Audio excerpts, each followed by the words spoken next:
Լուսանկարներում հայրենական մեծ պատերազմում, Արցախյան ազատամարտում եւ ապրիլյան պատերազմում զոհվածներն են։ Բոլորին անմահ գունդ են կոչում, մարդիկ լուսանկարներում փնտրում են իրենց հարազատներին։ Կեսրարս է ու քերիս, որոնք հայրենական պատերազմին քերիս 4-րդ կուրսի ուսանող ա եղել, Կոմերցիոն առաջի քարտուղար կամավոր ա գնաց է։ Անմահ գունդ ակցիային մասնակցում են նաև վետերաններ։ Կանոնավոր շարային երթը ապահովում են զինվորականները։ Արմենակ Խամփերյանցի անվան ռազմական ավիացիոն համալսարանի կուրսանտի ձեռքին Արմենակ Ուրֆանյանի լուսանկարն են։ Ավարտելուց հետո նշանակվելու ենք զորամասում եւ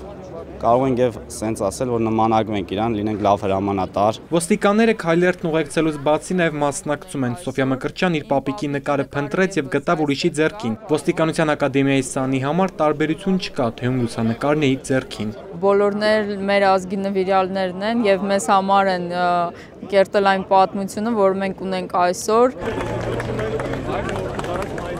Անմահ գունդ ակցիան սկսվեց քայլերթով Մաշտոցի պողոտայից։ Այստեղ մասնակիցներին միացան Հանրապետության նախագահ Արմեն Սարգսյանը, падգամավորները եւ Հայաստանում Ռուսաստանի դեսպան Իվան Բոլինկինը։ 3 տոն ունենք այսօր եւ Արցախի ազատամարտի հաղթանակը եւ մեծ հայրենականում մեր հերոսական ժողովրդի ներդրում եւ իհարկե այն ինչ որ 3 եղավ։